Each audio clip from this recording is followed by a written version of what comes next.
The following is a presentation of iRacing on PTR TV. We'd like to thank all of our channel partners for their support. Please like and subscribe to the channel, and we hope you enjoy today's broadcast.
Elbows Out comes into the next week of action here, and it's been a short season, but plenty of time to go. We're only a couple of weeks in here in the multi-class GTP GT3 series as it runs. We've had the fun of round one, we've had the fun of round two, and now we're into round three here at Hockenheim. Algarve, Portimao as I like to call it, was up and down and all the way around. And then, of course, round one was at Sebring, which was a track in and of itself. This time, we go to something completely different here with the Hockenheim-Ring. That is the most German pronunciation you're getting out of me today. So don't expect me to bring anything close in terms of German pronunciation yet again. But with 5 minutes left to go in qualifying, we're going to bring this one into the big screen and get things underway. There's going to be myself, Brad Dalton, in the booth, and I'm joined by Andre this week yet again. So Andre, good evening, my friend. How are you? Yeah, we're looking forward to seeing some sports cars here at Hockenheim. Very iconic track in the sports car world, and for good reason. It always puts on a pretty good show, and it's a pretty unique layout, so looking forward to seeing what they can do. Yeah, 60 minutes of action coming up here if this is your first time seeing Elbows Out. And yes, this is multi-class racing that you are going to get to witness here on the night. So you will see GTPs, GT3 Pros, and GT3 AMs taking it all on at the same time, which I am pretty excited about myself. I've always loved seeing those multi-class setups go, and it always just produces some of the greatest racing that we could have coming through. So let's see how things go here on the night. I'm thinking that drivers are going to get competitive here. Plenty of time going through. We're seeing laps come through pretty quick. Eric Mack, currently our fastest GTP driver, and you have Tyler Steenick here in the GT3 Pros, GT3 AMs. It's currently Christopher Ondera who has put in a time, and Hockenheim-Ring here, it's a track that can demand some pretty serious just being on your game. I don't have a good way to phrase that, but you know what I'm trying to say here, Andre. Yeah, you got to be focused. It's almost deceiving. It's a very wide track, and there are some corners that seem like you should be able to take them a little bit quicker than you really can. It kind of lulls you into a sense of security and kind of baits you into making some bold moves, but those bold moves might come and bite you if you're not careful. So still in qualifying, and as far as GTP is concerned, Eric Mack on the pole. Tyler Steenick, like you said, still as far as GTP Pro.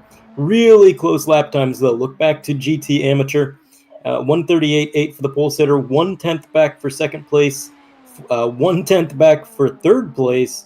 It is incredibly close back there. So curious to see who's going to come out on top. And Last time around here in Elbows Out, lap traffic played a very big role in the race, Brad. I mean, it was a huge role, and I'm curious to see if that repeats this week.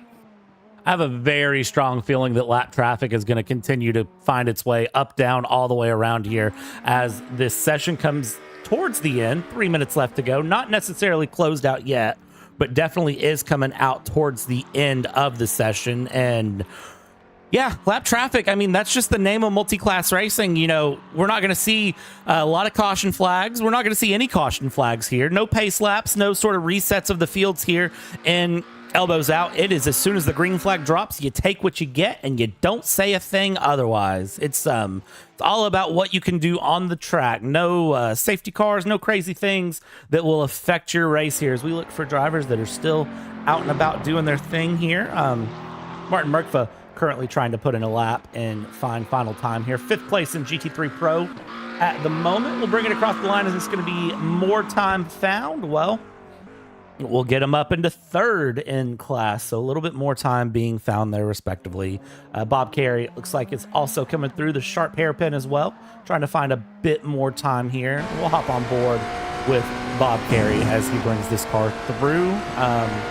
It is, again, just a real challenging track here with our Whiplash on board and watching there all the way down into 1st gear, now flat to the throttle, bring it through around and just run it out wide, mind the sausage curve. Those can really damage the floor.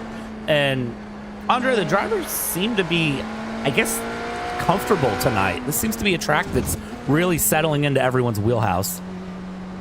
Yeah, I mean, if you're a sports car driver, if you've been in the sim racing world long, you've probably made innumerable laps here. Whether you play Forza, Gran Turismo, iRacing, this track is in every racing game pretty much ever made. I wouldn't be surprised if it showed up in Mario Kart even. I mean, it's just one of the most famous tracks in the world. And again, for good reason, but that always puts on a really good show. Because when a driver knows a track really well, they know what the limits are, they know where the braking zones are, they know exactly how far they can push their machine. And when they have that knowledge and that confidence, that leads to, no pun intended, elbows out racing. When they get side by side, they know the limits. Very unique corners here. Also, when we were going on board, you might have noticed that bank corner. That is more banking than sports cars and prototypes are generally used to having. Kind of an unusual thing for a road course like this, but it is there. They can carry a ton of speed through there. Probably my personal favorite part of the track, but I also do like that left hand. I don't quite want to call it a hairpin because it does open up quite a bit, but that 1st gear corner that we saw earlier. So, yeah, I mean, right now qualifying not too close as far as the GTP division.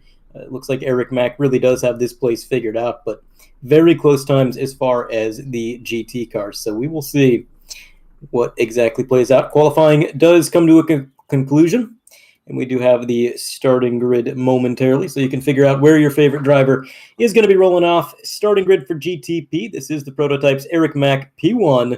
Zach Nerney, he brought it in. He got a little bit closer. He did improve on his lap time, but not quite enough. 6 tenths back puts him 2nd place.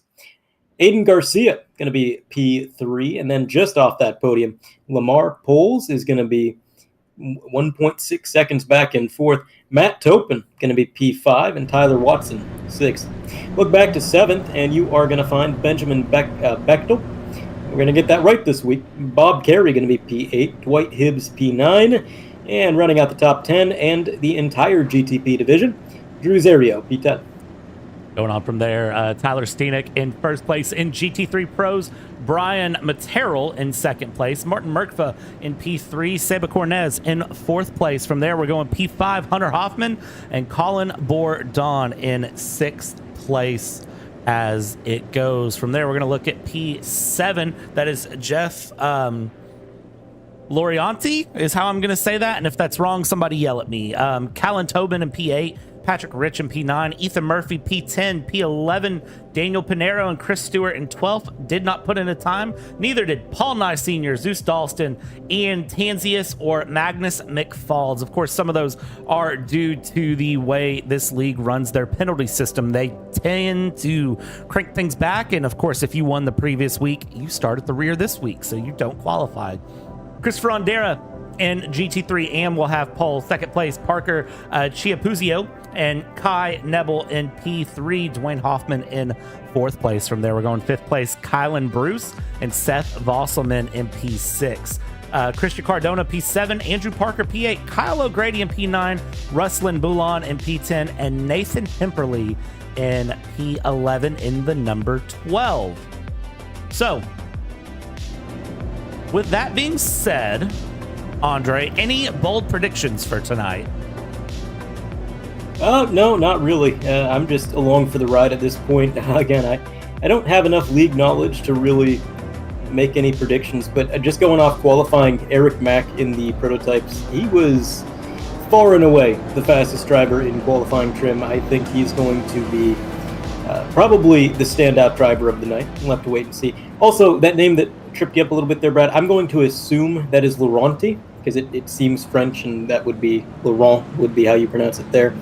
I could be wrong. I'm terrible. But either way, we are rolling finally, and we are going to get these cars sorted out, and we are not far away from some great green flag action. GTPs are rolling, and of course, GT3s here in Elbows Out have to give about a 5-second berth to the GTPs ahead to make sure they settle things out properly for the run. That BMW safety car coming around the line, and we'll see how things play out. Of course, once that green flag drops, it is 60 minutes of all-out racing. Who has what? Who's got it together? And ultimately, who's going to be the heartbreak on the night? We're going to find out here shortly. Coming around the final couple of corners to get this lap underway, bring it across into the stadium through Mobile One Curve, and tell you what, looking through, a good wide berth being given actually between the GT3s and the GTPs. GTPs still coming across the line here, and we will cut this up into a higher picture frame. BMW safety car pulls off and buckle in for 60 minutes of action. Eric Mack will have control of the field. GTPs are going to be underway, and he gets a very good takeoff there. Not even hesitating. Zach Nerney very quickly through into second place and going through single file early on here in the GTP category, and everybody pretty well as they please. Druzerio up a few places, and now GT3s Pro and Am will get things going, with the lead being for Tyler Steenick going through. Brian Matero bringing it up into second. So we've still got some action. There's been a spin up at the front of the field here for the GTPs. And, I don't know if that's live scenes. We're having another incident here. I don't know what caused that, but that is half of the GTP field. I mean, there was only 10 of them. We just saw 3 involved in the first incident, 2 involved there. That's 5 total cars out of 10 involved. 2 cars with heavy damage. Benjamin Bechtel had a rough week last week, and now gonna, unfortunately, start this week off in an unfortunate way. That car is likely going to need to go to the pits. He's got no rear wing. He's got no front balance, no splitter. That car is looking a little bit worse for wear. We'll try to dial up the replay, see exactly what happened, but he's trying to limp away from this hard-charging GTP or GT3 Pro Pack, as they are all single-file contact there. A shot to the back of the Mustang. That is Tyler Steenick that got a huge shot. He was able to hold on to it. It actually pushed him a little bit further out to the lead. And some bump drafting here at Hockenheim. Absolutely. It's going to be really fun to kind of watch and see how drivers handle things here early on. This is your battle for 4th in GT3 Pro at the moment as they go. I mean, just continuing the battle, push things around, kind of get their feet in and on them up front here. You have, let's get this organized in a way that makes sense for me so I can find this. You have Eric Mack up here in the lead, Zach Nerney in second, Druzerio putting in a little bit of pressure there on Tyler Watson to get things going. And we are going to get that PTR TV replay dialed up here just to see how that race start unfolded, because that was a rough little race start for a few drivers. Looks like Parker Chiapuzio had a moment. Kai Nebel had a moment. But I think the one we really want to see is right here with Lamar Poles. So let's get this replay queued up, and yeah, this is going to be one to watch. Here we go, going into the replay, and you can see here Poles just, I mean, absolutely trying to send it to the inside on cold tires, locks it up, was nothing he could do there, and we're going to get a slightly different angle of this one if we can. Let's see here, find a better angle of it. Possibly, yeah, let's hop on board here. So this is on board, hard on the brakes, and I mean, turning right, but there was nothing to give there at all. So that sent him through. And then, Andre, this was Seth Vosselman having a moment early on as well. So that was on the race start, him having a moment. And then this has been Bechtel yet again, I believe, having a moment just coming through as Eric Mack is now starting to get laps under his belt here, and the GTP bottoming out on the curbs. Not what I expected. No, but I mean, they do ride pretty low, and some of these curbs here, some of them are pretty low, some of them are flat, but a couple of them here at this track will catch you off guard. You got to be careful. Got another GTP coming out of the pits after getting his damage fixed up. We'll see exactly where he can sort out what he can try to salvage on the night. It's not going to be easy. I believe that is Lamar Poles in the 23. He is over a minute back. So the car, good news is, never mind. There is no good news. He's off track again. Cold tires are cold, Brad. Cold tires are cold. Cold tires are cold, and GTPs don't like cold tires, I'll tell you that much. But tell you what, Eric Mack really seeming to get this one going here and feeling good. Looking at the gap behind here, currently it sits at 1.2 seconds. Oh, sorry, that's showing GT3 Pro. No, we want this. So there we go. Currently it sits at 2.1 seconds. I was like, that doesn't sound right at all. But yeah, no, it's sitting at 2 seconds back here. A very, very clean run so far here for Eric Mack, keeping things going. We still have some battles that are developing through and out and about, and one of them that I'm watching here is Dwight Hibbs trying to put some pressure on Aiden Garcia. Back here, this is going to be for P4, P5 of the GT3 Pro field. They're really battling. Look at this. That's the Mustang running wide of Jeff. His name tripped me up earlier. There we go. Laurenti. There we go. I'll pronounce that wrong probably 5 or 6 times, but look at Jeff. Oh, and he has a hard hit with the BMW. On earth. Oh, boy. Got in really aggressive. Somehow hit the front and back of his car in one overtake, but also somehow neither of them wrecked. So they're going to stay single file, and luckily we're going to keep on keeping on here at the Hockenheim, although either that is going to be a drive-through penalty of some sort, or he accrued some damage from that contact. He's diving it down pit road very quickly. And that's going to bring Jeff Laurenti down the running order significantly, probably, all likelihood, at least to 14th, probably 15th, as 15th is still on the track and likely to go on by. Dive to the bottom here. Going to be an overtake for position, a little bit further back in the pack if they can make it work. And yeah, the tires are coming up to temp here, so they are able to drive it in a little bit deeper. It was nearly a crossover there from Magnus McFolds, but Fouds. I'm going to say Fouds. I could be wrong. Maybe just Folds. We're not good with names. In case you hadn't noticed, again, leave us at the end if we're mispronouncing anybody's names, or if any of the family or friends of the driver whose names we are butchering happens to be in the chat. Feel free to leave a comment on YouTube. Let us know, and then we can correct it. We're not out here to disrespect anybody. We are just but simple Americans, right? Yeah, the fun of being an American is that I never claim to be good at pronouncing names. I kind of exist here. So one driver that I am going to keep an eye on here is Paul Nye Sr., because here's the thing with Paul. He's had a good season, but of course with the way Elbows Out runs their performance ballast, I think is the best way to phrase that. I'm going to see what they officially call it, because that will make more sense to call it what the league calls it here. But that is where you have to watch and be aware, and if you are up front and you win, well, then they kick you to the back and you have to battle back to front. And as we can see, that is easier said than done, as Paul Nye tries to send it there up the inside, get the pass done on Ian Tanzius, gets the pass done here in the GT3 category. And again, this is all the way back. This is P5 P10, P11 in class that they're battling out for as they go through a bit further back. Actually, this is P7. I don't know why it's telling me they're battling for P11 when they're in P7. I guess it's just where the timing screens are on the timing, or where the timing lines are for the timing screen. But that is going to be... Whoa, we got somebody in the infield. I believe that was the purple car that had damage. Cannot recall the name. There we go, the number 28. How is he still running? It looked like he was in the infield. I was very confused, but that is a good question, Brad, because the rear wing is gone. The front valance is gone.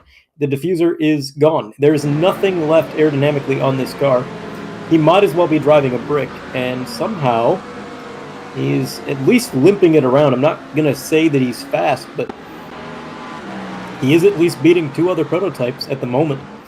I am surprised he has not pitted to see if they can't attach or affix another wing. I don't know how iRacing works in that regard. I know in real life, the wings and all the parts that you're likely to break are kind of stop and swap. You can just rip them off, put a new one on, but iRacing not always the most realistic in that regard. In fact, I would argue damage is probably iRacing's weak point. But speaking of racing, here we go. This is going to be bumper to bumper. Aiden Garcia, Dwight Hibbs through the little bit of a chicane there, now into a opened up straightaway. And down into this right-hander, I think Aiden Garcia is going to start to pull away a little. Well, I say that, Brad, and then he actually scuffs some speed going a little bit too wide. That opens up the door. And just like that, Aiden Garcia is right back at his bumper. So they're going to head through yet another chicane. Very twisty track here at Hockenheim. And through this double right-hander, very tricky corner, Brad, because getting both apexes down it's deceiving. It's hard to see the second apex when you enter the corner. It's hard to carry just the right amount of momentum. These guys are doing a good job of it, but it is a very tough portion of the track. I would wholeheartedly agree with that. It's one of those things that if you do it right, you really do it right. But if you do it wrong, man, do you get it wrong. So you have to just really balance it out and be careful with it as we go around here. I watch these cars run through. I mean, they're giving it their all. They're giving it the old college try, I'll say, going through. But you get so close, and, well, that's all you can do. And that was a couple of GT3s side by side there on the bottom edge of the screen. We'll see if we can work out who that was and dial that in, because that is just ahead of this battle. So traffic is starting to work its way through each other here. And at this point, Andre, this race will never be the same. Once the traffic starts to work through each other, it is just absolutely game over. It just creates all sorts of problems for everybody involved and can create all sorts of very interesting challenges. It does, and while we have a bit of a breakaway right now for GTP, if the first race of the year was anything to go off of, chaos can happen. You know, lap traffic leads to chaos, like you said, and you never really know what's going to happen. At any moment, mistakes could be made, accidents can happen. There's a lot of cars in this league, a lot of drivers signing up to race, and of course more cars, more traffic, more to deal with. And that's the fun part of multi-class racing, is the speed differential. Put on display right here as we have a GTP going by Ethan Murphy and Magnus McFalds. I mean, you can see the speed difference right there. And every time they come up on these sports cars, they got to try to close in. They got to find the gap to get around them because they can't waste too much time riding behind. Otherwise, competition's going to capitalize on that. So it's like a high-speed game of, well, I was going to say it's like a game of dodging traffic, but that's literally what it is. I mean, that is what they're doing. Yeah, and I mean, at this point, I'm keeping with this battle of Daniel Pinero and Ethan Murphy.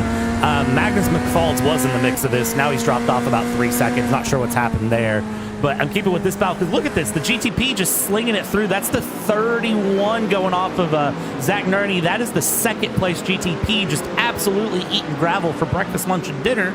And then he's just gone. He's done. He's dusted. It's a whole nother problem here as we jump in with Colin Bourdon, who's currently carrying Callan Tobin for company. And this is way up the order battling through. I mean, you see them trying to make a pass, trying to get something done, not able to at the moment.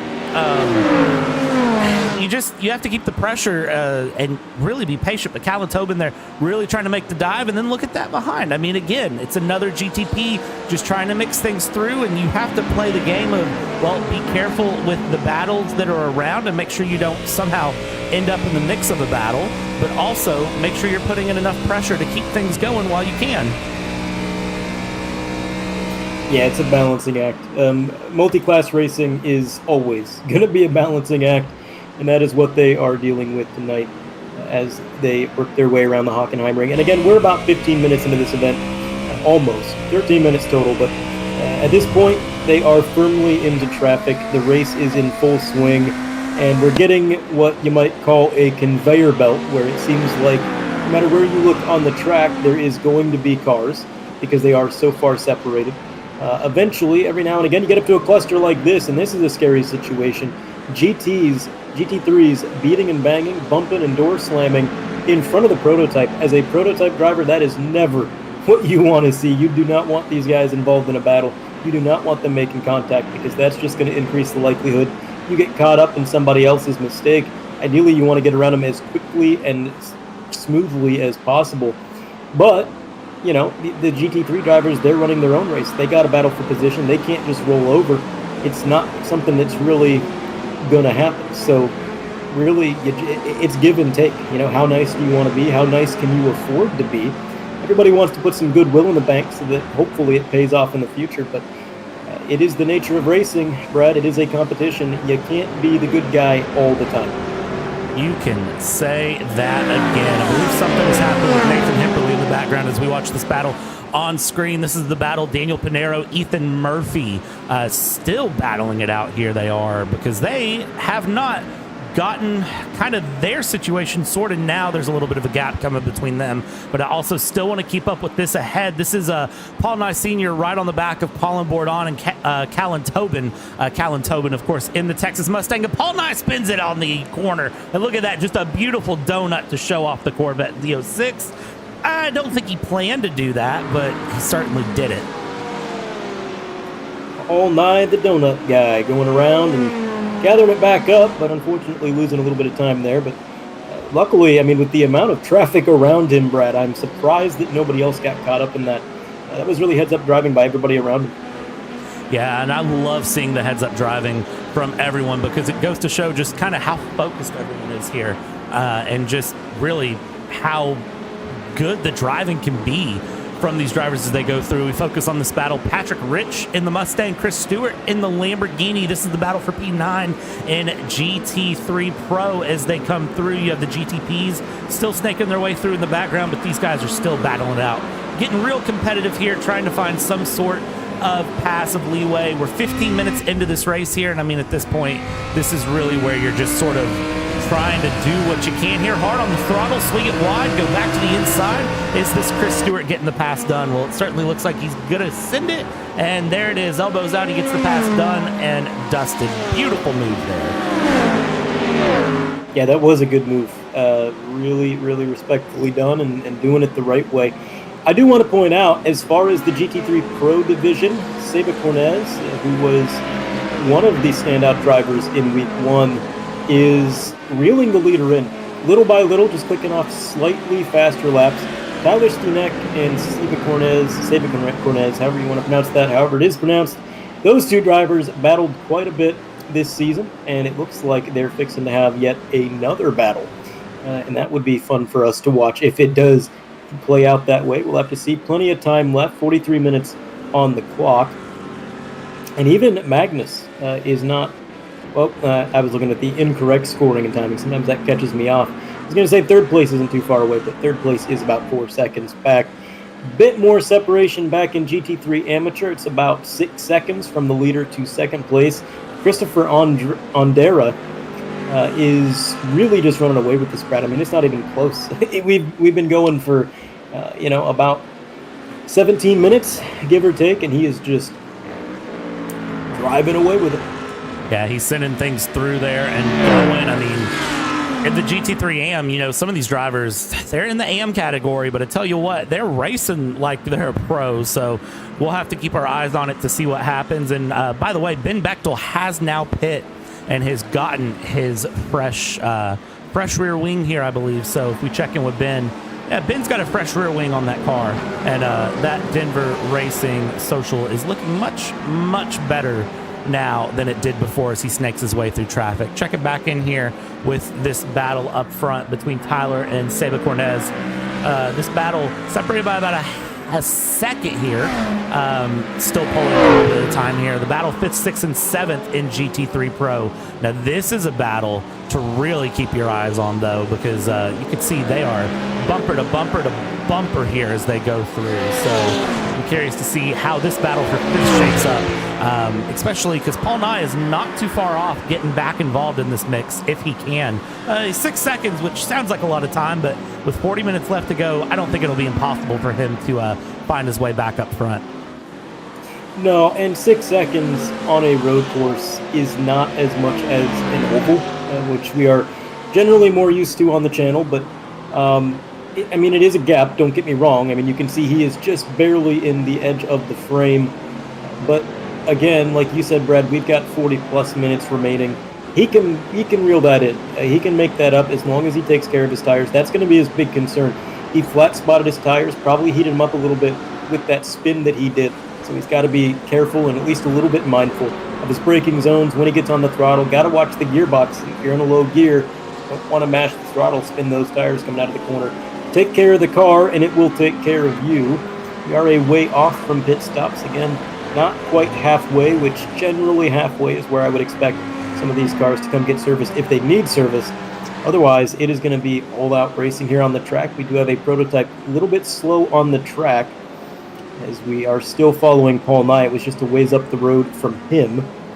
Update on the battle for second in GT3 Pro. Seba Cornez was reeling in our leader, but has since lost some time. It was about half a second. Now it's 1.1. So the battle's starting to fade a little bit there for the time being, at least. Right here, a bit of a cluster of cars. What are we seeing here, Brad? Yeah, this battle right here, this is going to be the battle for P6. Aiden Garcia and Dwight Hibbs battling things out here as they go. Separated by about half a second. Coming through this gaggle of GT3 pros, Colin Bourdon, Callan Tobin, and Ian Tanzius.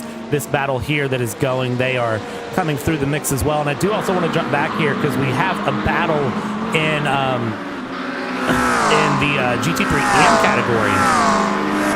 Chia Puzio and Kai Nebel are battling it out here. The two McLaren 720s looking good, and then trying to find things, and they're trying to chase down Christian Cardona, who is in a McLaren as well. Just three McLarens following each other head to tail as they go through in this GT3 AM category. Jumping back up front here. Well, there we go. Side-by-side battle between Callan Tobin and Ian Tanzius. Tobin there trying to defend. Tanzius has the inside, though, in that mock Porsche safety car. Mind the sausage curb. Runs a little bit wide there, bottoms out the Mustang, but is able to hold on, and now the GTP snakes his way through. Tell you what, these guys are battling for P6, P5, P6 here in the GT3 Pro category, but they're racing as hard as it would be for the win, I think.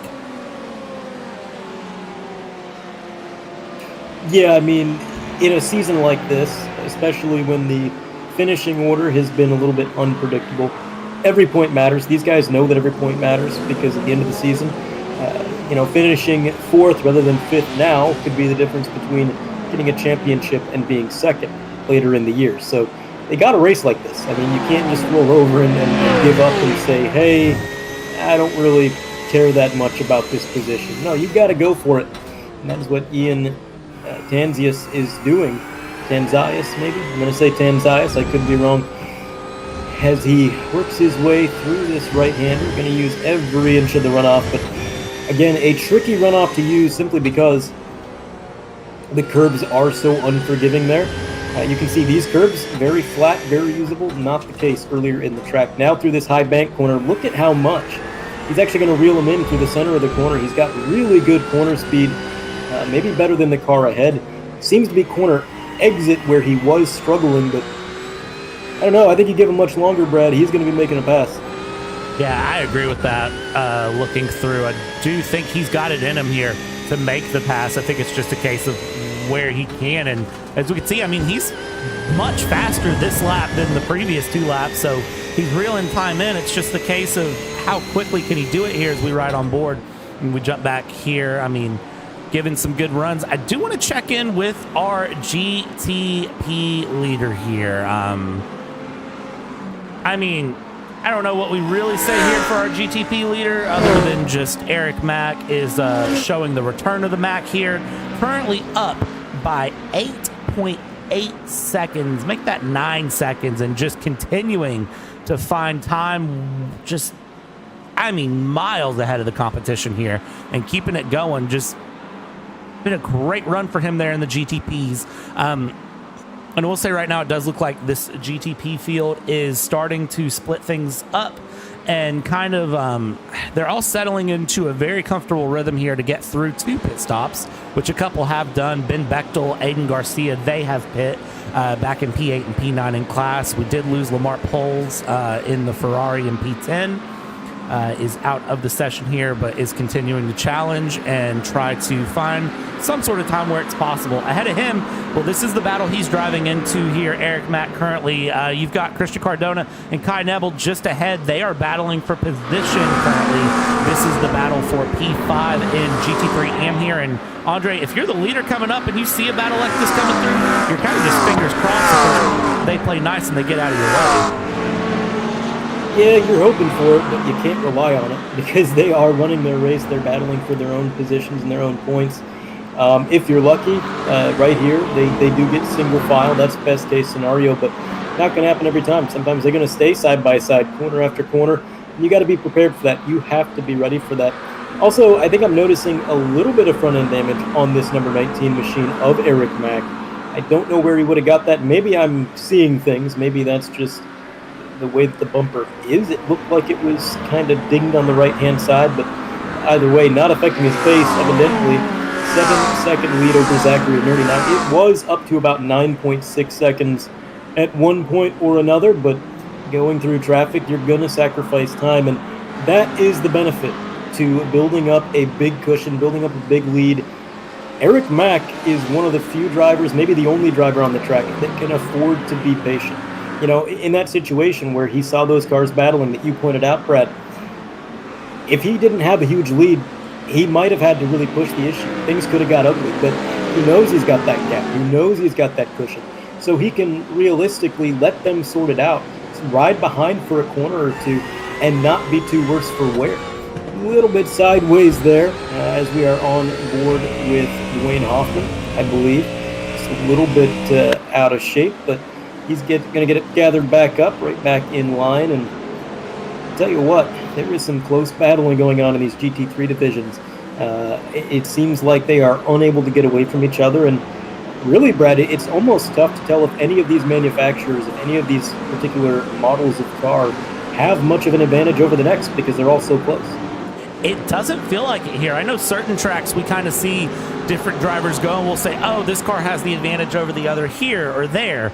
But like right now, I mean, if we jump in, you know, and get an overhead shot going, following with Bruce and Hoffman, but then we drop a little bit behind, like, look at this. All of these cars are just together. This is Magnus McFalds we're following right now, who's getting pressured from the other Porsche there beside. That is the number 9 Porsche, Magnus McFalds, and 26 Ethan Murphy. They're going side by side, swap things through, swap things back, and that is just behind them. That is one of the McLarens coming around. I mean, look at this. And now you have a GTP coming through in the mix as well. That is Aiden Garcia finding his way through. Keep this side by side. Keep the battle going all the way down into the hairpin. And slam on the brakes while you can. Who comes out ahead? Well, it looks like to the inside was that 26 of Ethan Murphy, but round the outside goes Magnus McFalds. Can Magnus McFalds get the pass done? Well, no is the answer. Ethan Murphy, for now, will hold on to that position.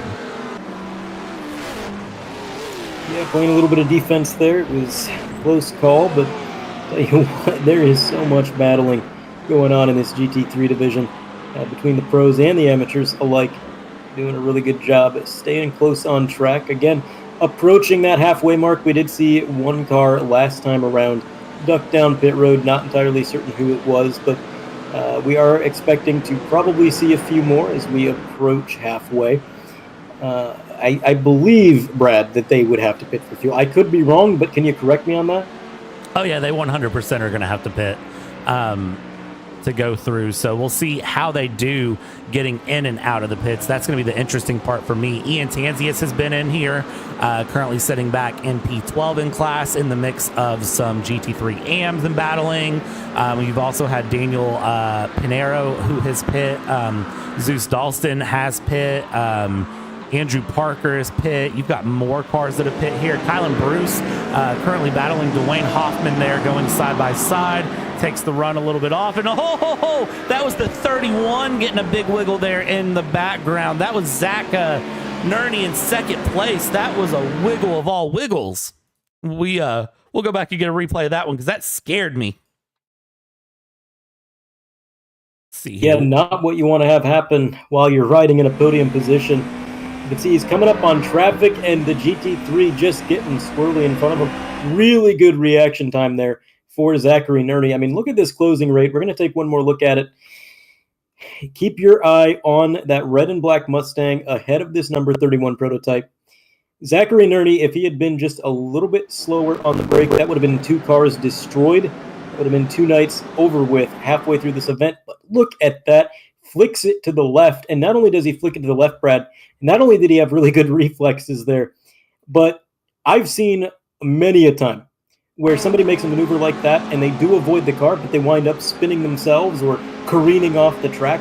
No, Zachary Nerney kept that car under control. He actually gathered it right back up, back in the throttle like it never even happened. That was probably the most impressive thing I've seen so far tonight. That was the most impressive part for me, honestly, was the fact that he didn't bin it. I'm 100% with you on that because I'll tell you right now, I've been playing a lot of EAWRC lately, and that was a good Scandinavian flick there from Nerney, and it's someone who has put a lot of time into practicing the Scandinavian flick lately. I can't even do that good, so kudos to him for that. Pit stop time is here, Andre. You were wondering when it was going to show up. I would be happy to announce that pit stop time is here and done and dusted, and we have all the drivers running in there on the right-hand side of the screen. We'll show all of the drivers in and out of pit stops. Pick your favorite driver as they go through and see how they do on their pit stop times. Looks like everybody's getting in and out pretty quick here, funneling back out into traffic as we have Daniel Pinero there going through. Magnus McFald's coming around as well, just out of the pits behind Pinero. So that'll be a battle to watch. Kylan Bruce here, Patrick Rich battling things out. This is an interclass battle that is going through, and everybody with pretty good stop times here. A couple of drivers have had some extended stops, but about half the field in, and it looks like about 20 seconds in the box. Well, 22 to 25 is what we're seeing. Yeah, that was a disastrous pit stop for Sega Cornez. I don't know if they were getting a damage fix. I don't know if they were maybe having to step away from the sim. But that was a minute and 40, minute 30, I think, seconds in their pit stall, roughly, compared to the 20 seconds that all the other GT3s were taking, give or take. Something happened there, and that was your second place GT3 Pro driver. Now all the way back, way in the running order. I believe they're third to last now. So massively unfortunate. They had a really good field stay lined up. They were on pace with Tyler Steenack. They were putting lap times up there right compared with them, but now they are back in 13th yard on traffic. And again, under halfway now. Not going to have a lot of time to try and make up for that mistake. So we'll see. We'll see what happens. As far as GT3 amateur, Christopher Ondera still leading the way. Kylan Bruce is second place, 14 seconds back. And if you want to talk about a dominating display, Eric Mack for the GTPs, he's 16 seconds up on Cruz Ario. But here's an interesting thing, Brad. Not too long ago, Cruz Ario did take the fast lap away from Eric Mack. So as far as overall pace, who can make the quickest lap around this place? Cruz Ario's got it back, but a huge deficit to try to make up. Nerney, who was in second place for GTPs, is going to come down pit road, and a minute 6 pit stop time, Brad. Again, I'm going to have to assume a little bit of damage there. Yeah, I'm looking through and I'm trying to understand. So Matt Toppin had a minute 1, Nerdy had a minute 6 in the box, but then Ben Bechtel and Aiden Garcia only 22 seconds in the box respectively. So I'm not sure really what happened there. We'll actually pull up the pit stop times here on the right side of the timing tower so you can keep up with those as well as we go. Yeah, I'm not sure what happened there, but you can see Eric Mack still needs to pit, Drew Zerio, Tyler Watson, Dwight Hibbs, Bob Carey. Just a weird position to be in. And also, yes, Eric Mack has lapped everyone except for the top 4. Dwight Hibbs, Watson, Drew Zerio, and Eric Mack, the only cars on the lead lap currently. Ridiculous. Yeah. Big separation. And again, I think a lot of these longer pit stops are due to that initial lap 1 chaos that we had seen kind of transpire. A lot of cars got some damage here or there. They weren't necessarily DNF'd or meatballed or anything like that, but they picked up some damage, had to wait until the pit sequence. Jack stands to go on this number 4 machine of Dwight Hibbs. See how long he's in pit stall. If he's going to take tires, looks like 21.3. He did take tires at that place. Jack stands on up. And again, that's kind of that's the pit stop time you want, Brad. You want the low 20s. And it looks like he got a better end of it. He's going to come out in P4 as they run. Actually, P4. Again, the timing scoring tends to get me, but the GT3 Pro leader Tyler Steenack coming down pit road. Let's see what he's got now. I know he's got a little bit of rear end damage. He did get that shunt on lap 1, if you recall. And he's probably going to get that fixed up, but it shouldn't delay him too much. 22.3, so yeah, probably about a second and a half worth of damage repair, but overall, not going to slow him down too much. Here's Callum Tobin. He is going to get that car serviced. Let's compare pit stop times there. If not believe he has any damage. 18, 19, 20 on the clock. Jackson going to go down. That is a really good stop. 119. He is out of the stall in that Mustang. Very good time there. Now we have more of the GT3s coming in here. A few more. Colin Bourdon is still through. Chiapuzio is in here. And along with Chiapuzio is Kai Nebel behind the Victoria's Secret car. I think the secret is that, Kai Nebel's name isn't Victoria. Kyle O'Grady is in the Corvette as well. Still a few drivers to pit. Our top 4 still need to pit in here. Watson, Carey, Zerio, and Mack. We'll see when the return of the Mack happens. Paul Nye needs to pit in. Martin Merkva needs to pit in. As it stands, Paul Nye is in second place, but is 14 seconds off of the leader, but is, dare I say, is looking pretty decent here. As it goes, we'll pull up a little bit of a sector comparison and see how he's doing compared. We will see where he cycles out. And I remember Paul Nye had that spin earlier in the race. He's been on the recovery tour ever since, making up time here and there where he can. He's staying out a little bit longer than the rest of the competition. And he is going to bring it to a stop in his stall. Pretty quick stop. Good entry into the pit stall. Can't really get any quicker than that. 6 seconds on the clock. Jack stands go up, so he is taking 4 fresh Michelin tires. He is going to be waiting for those jacks to drop so he can try to continue to stop the bleeding from that wreck earlier in the night. Jack stand goes down at 19 seconds. He's out at 21. That's really the fastest GT3 pit stop we have seen. In all regards, he's been fast on the track. He's fast in the pits. Just that one mistake cost him, but I would not count him out yet. He's going to continue to make up time. That is literally the fastest pit stop the entire field has had. He has the fastest pit stop now, so you can tell that Paul Nye is on a mission here, looking to get some damage recovery going and taken care of as he comes out on the track now, and we'll run things through. He's in P6. He's currently 2.3 back there from 5th place, just ahead of Ben Bechtel. Ben Bechtel, of course, in the GTP, so shouldn't play too much of a problem. One thing I am keeping my eye on here, Bob Carey, Aiden Garcia. This is a battle that is starting to develop here. just half a second separating them as they come through. I think Aiden Garcia is going to be feeling pretty good. Bob Carey in the BMW, Aiden Garcia in the Acura or Akira, depending on how you pronounce it. And well, he'll send it through hard on the brakes. Goes Zach Nerney behind, and Zach Nerney running it all the way out. Yeah, it's not been ideal for Zach Nerney, having a long pit stop, losing a lot of track position, and now getting himself in a real gaggle of cars here where he's got no choice but to try to get a little bit aggressive with them. Unfortunately, in a pack this big, you're in the hornet's nest and your face is covered in honey, so you need to be careful. You need to really watch what's going on around you.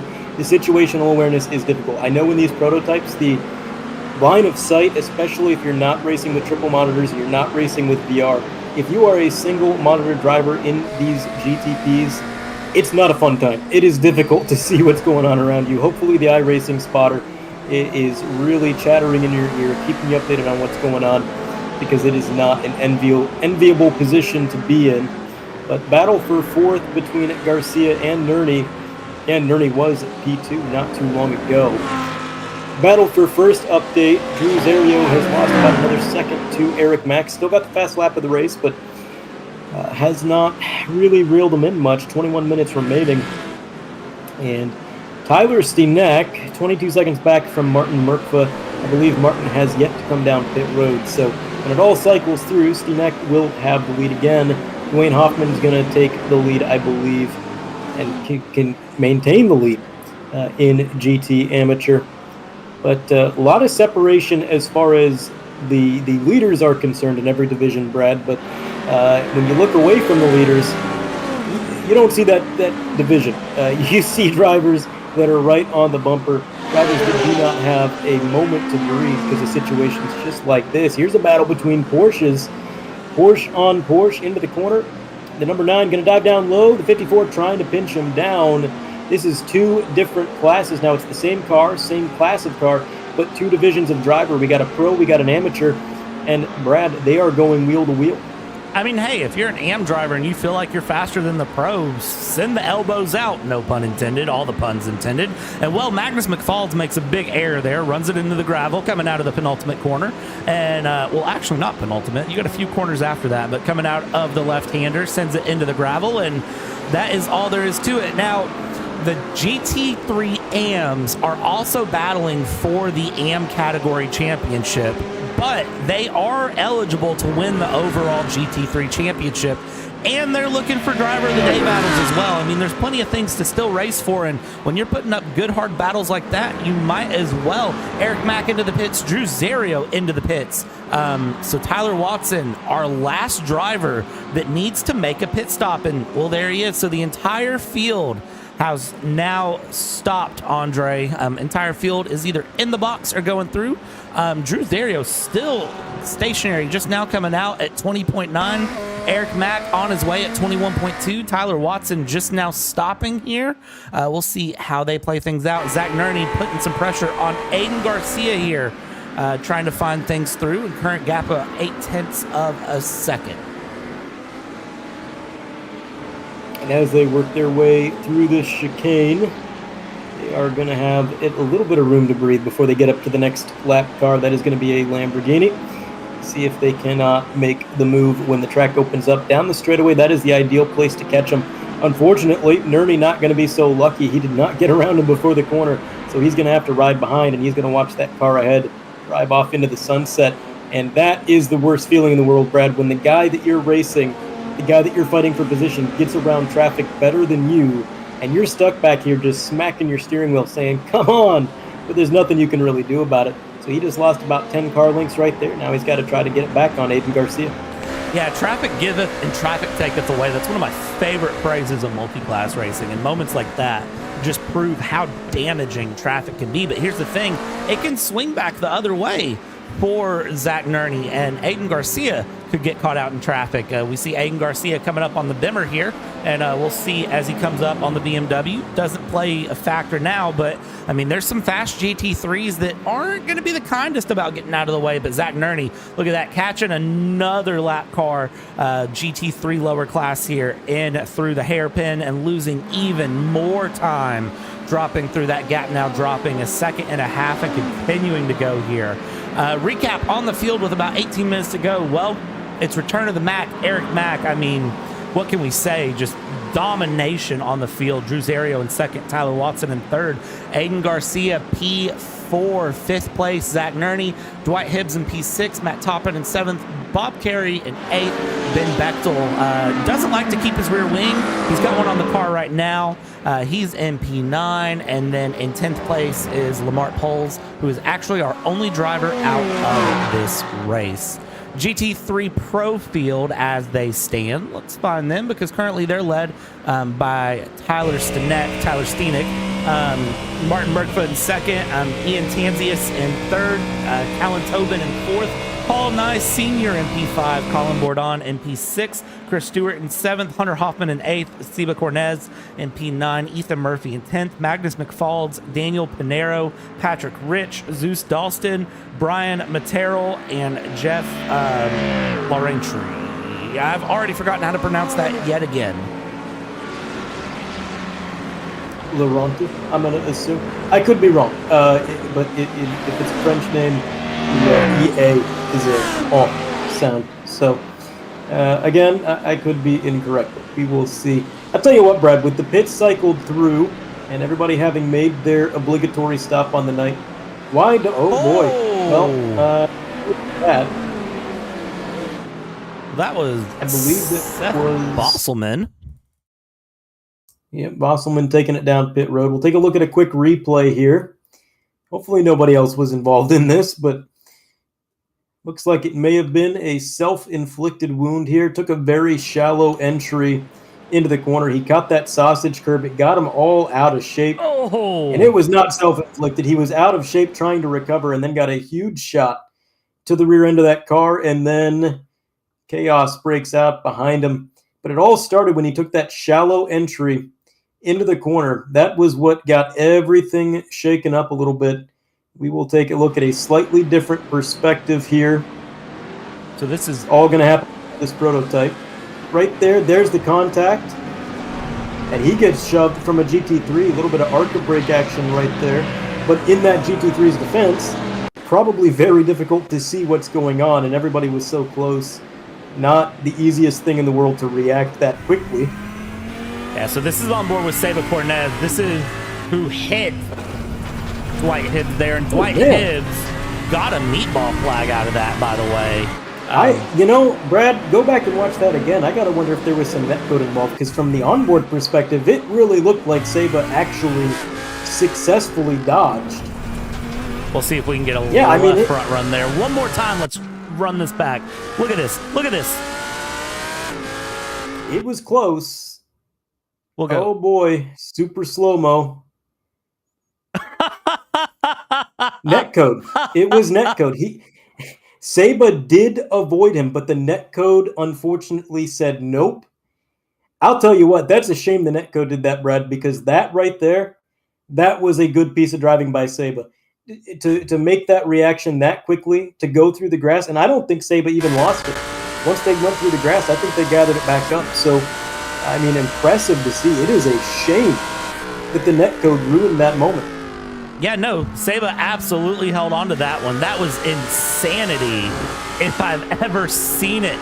I mean, good call, Andre, to catch that for being netcode. I never would have guessed that. I genuinely thought that was a actual moment there that happened and there was hard contact, but no, that was straight netcode by about 6 inches. Wow. Andre, this is why. Wow. What an eyeball, yeah, sometimes man. That's all you can say is wow. I mean, it's so close with these guys. When you got the closing rate that they have and some of the incidents that we've seen, it's a game of inches. Racing always has been. But I'll tell you what I was going to say when all that happened was we are 13 minutes remaining. Everybody's made their obligatory pit stop. For a few seconds here, why don't we take in the sights and sounds of the Hockenheim? Not the Hockenheim. Yes, that's where we are tonight. Yes. In the words of Michael Waltrip, I'm at the wrong track. We'll take in the sights and sounds. We'll crank up the engines for some temporarily loud engines.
right, ladies and gentlemen, thank you for enjoying the sights and sounds here around Hockenheim-Ring.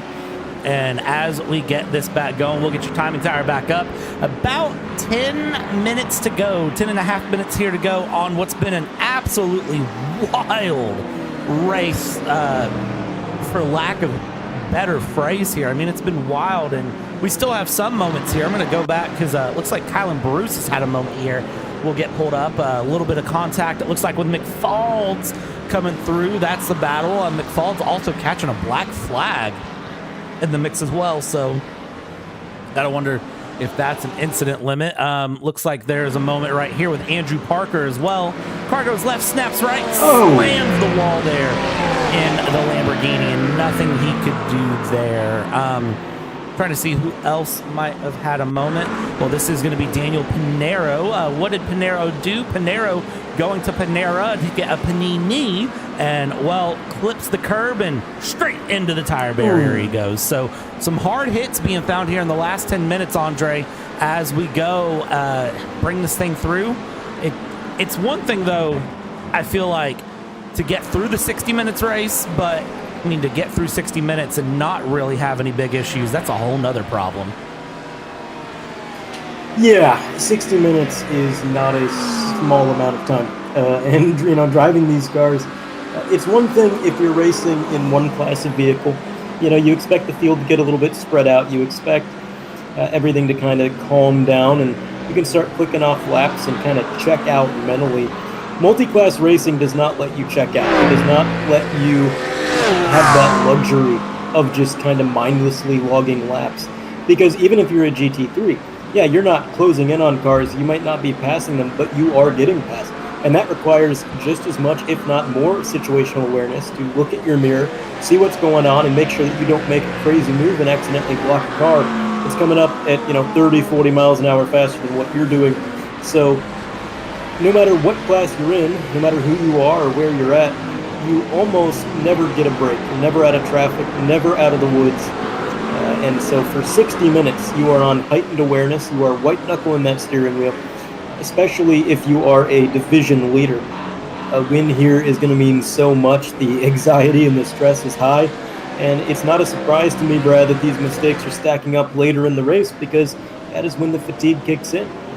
Absolutely. And you got to remember, too, the time of the week we're at. We're in a Wednesday night. This is the middle of the week. Typically, this is, I would say, the hardest day of the week for people at work. You kind of get into Wednesday, and you have to push through Wednesday. You know Friday's around the corner. You've gotten through the Monday. So, and then you come in, you sit down in the sim rig, and you run 60 minutes around.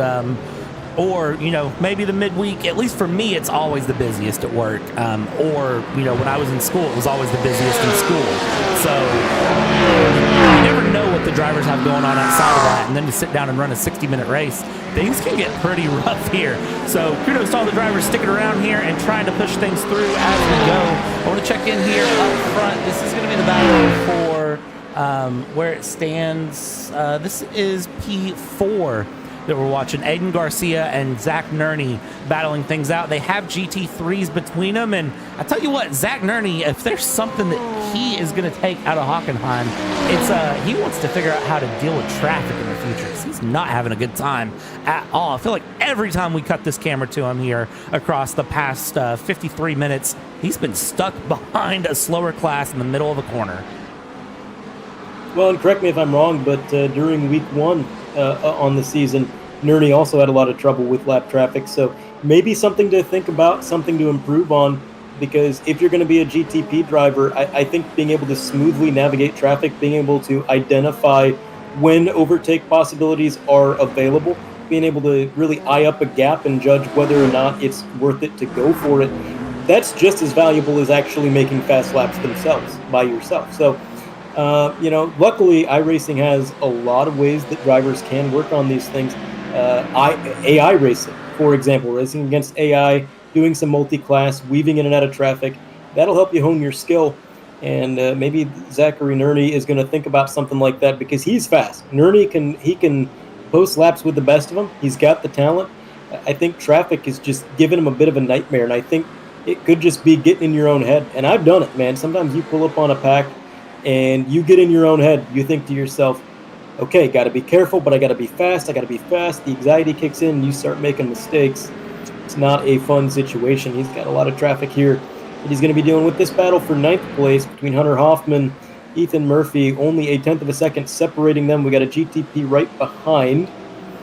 And I believe that he's going to catch him coming out of this section of corners right here. 2 GTPs, in fact, Zachary and Ernie being one of them.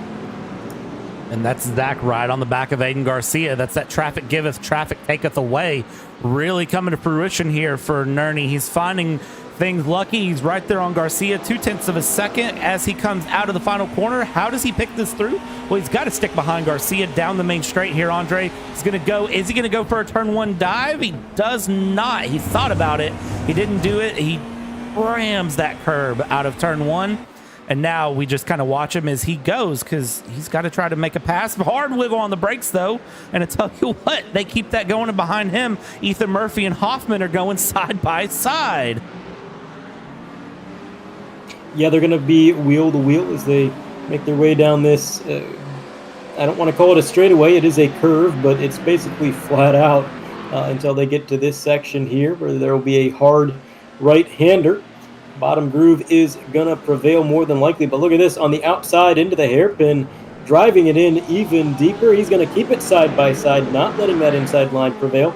They're going to stay wheel to wheel. This is a really good battle. Again, this is only for 9th place, but every single point matters just as much as the next. So these guys are going to give it their all. They're going to race like it's for the win. And finally, into this left-hand kink, it seems they're going to get single filed out.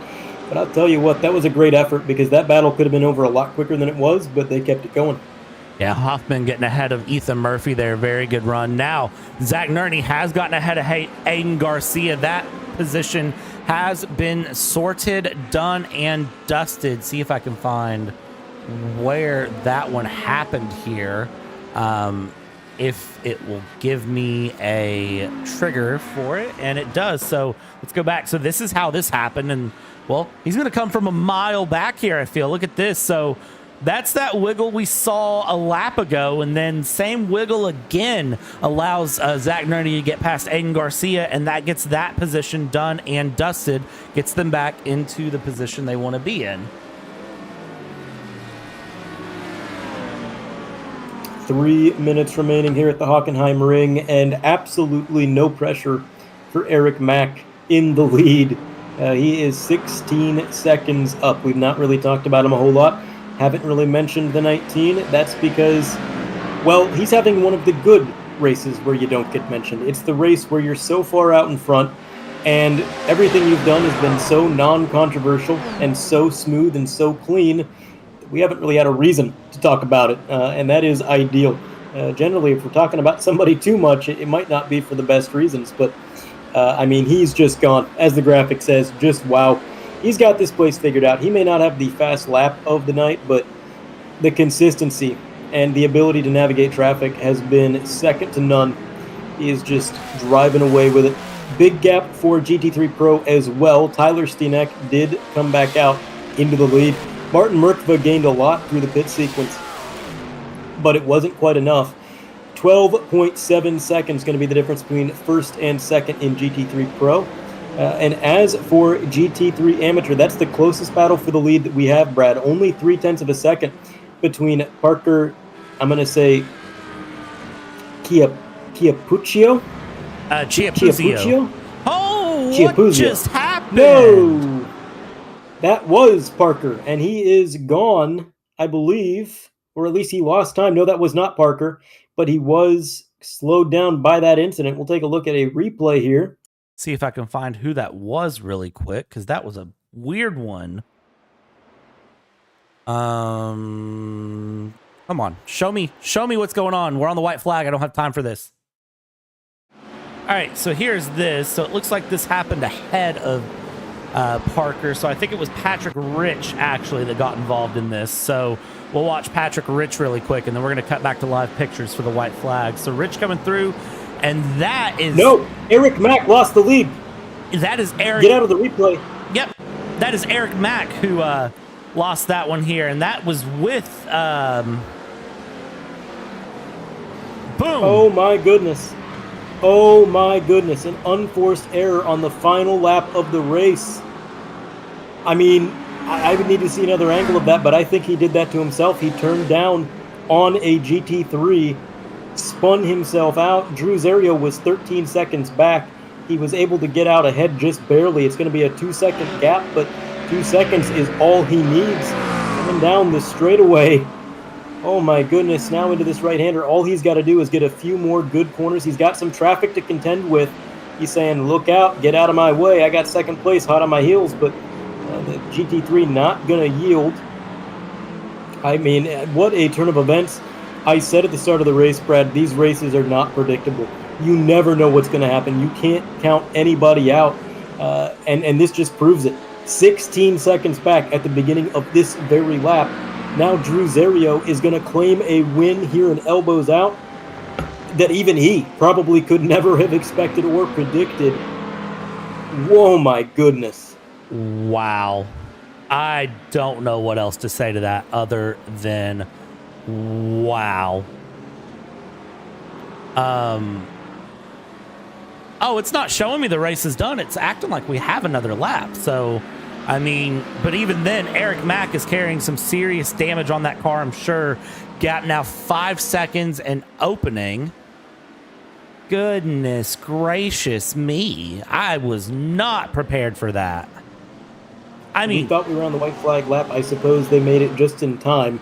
Sometimes that does happen with timed races. They cross the line just in the nick of time to get an extra lap, and that seems to be what happened. Again, we're kind of relying on graphics and overlays, and with all the chaos of what happened, we got a little bit turned around. We do apologize for that, but oh my goodness, I have no words, Brad. I can't even begin to process what has occurred.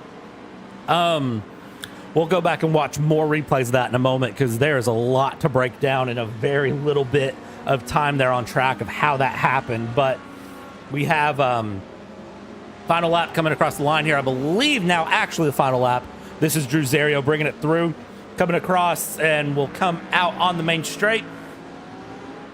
I mean, you said it best, Andre. This is a race win I don't even think he predicted here. And no, actually it is checkered. So he gave it back to Eric Mack. He gave it to Eric Mack. What on earth just happened? Why would he do this? Well, no team orders. Why? I don't think they're even on the same team. Maybe he felt bad, but I'm telling you, Brad, we need to take a look at a replay. I think Eric Mack did that to himself. I think he turned down on that GT3. I could be wrong. We only got one quick glimpse at it. But if I'm Drew Zerio, I'm not giving away the lead. I mean, I understand not wanting to win like that, but I mean, a win is a win. It's motorsport. I don't know. We're gonna. I'm gonna shut my mouth. I'm gonna shut my mouth. I don't even know what to. I don't know what to say to that either. We're gonna go back and find it though. So this was Eric Mack coming through. So he was coming through lap traffic, and I still don't like how that angle shows it. We're gonna go to the chopper. I think the chopper is gonna show this one best, and we'll break this down in slow-mo. So he's on the racing line. The Porsche is way out of line, which I will say as a GT3 driver, you don't do. And the Porsche just completely misjudges the turn there. So, well, yeah, the Porsche. Okay, so the Porsche was moving high a little bit, but you also need to remember Eric Mack had a 16-second lead, and he was cutting down. Right, Eric Mack was cutting down. I think more than the Porsche was cutting up. I'm going to say that was probably a little bit of an error from both drivers involved, but at the end of the day, if you're Eric Mack, that was easily avoided by using the 3 lanes above the Porsche. You've got the downforce, you've got the faster car, you've got a 16-second advantage. There was no reason for that. And again, I don't mean to be too harsh. I'm just trying to point it out as I see it. And then this, I don't understand. Maybe there's something going on behind the scenes. Maybe there's something happening that we are not privy to, Brad. But I don't know. I don't know either. I'm actually flabbergasted. I know that I know that all of these drivers are very good friends with each other, right? That is one thing I can say that I do know. And I know that all of these drivers show a lot of respect to each other. So I don't know if maybe that plays something to it or what it might be, but I mean, we can only speculate in the booth. I'm sure we'll get some answers here soon for everyone. So I don't know. We'll see what we get. Wow. Yeah, wow is all I can really say. Just goes to show you that, you know, even in multi-class racing, the race isn't over until literally the race is over, because you never know what's going to happen. But we'll get our full screen results up here as we still have cars pacing around. I love it. After 40 laps of action here in 60 minutes, Eric Mack finds the win over Drew Zerio by 0.8 of a second. And really, I mean, Andre, I'm kind of with you on that one. I think Drew Zerio really should have just crossed the line and taken that one. Again, I'd be curious to know what's going on behind the scenes with that. Zach Nerney in third, Tyler Watson in P4, Aiden Garcia in fifth, Matt Toppin in sixth, Bob Carey in P7, Ben Bechtel, no rear wing Bechtel. We got to come up with a better name. No bumper Bechtel. There we go. In P8, Dwight Hibbs in P9, and Lamart Poles in 10th place on the night. And that is all 10 of your GTP drivers. GT3 Pro, it was Tyler Steenick coming out, the Florida man, ahead of Martin Merkva. In third place was Paul Nye Sr. working it all the way from last to find third, up 10 places on the night. Absolutely ridiculous.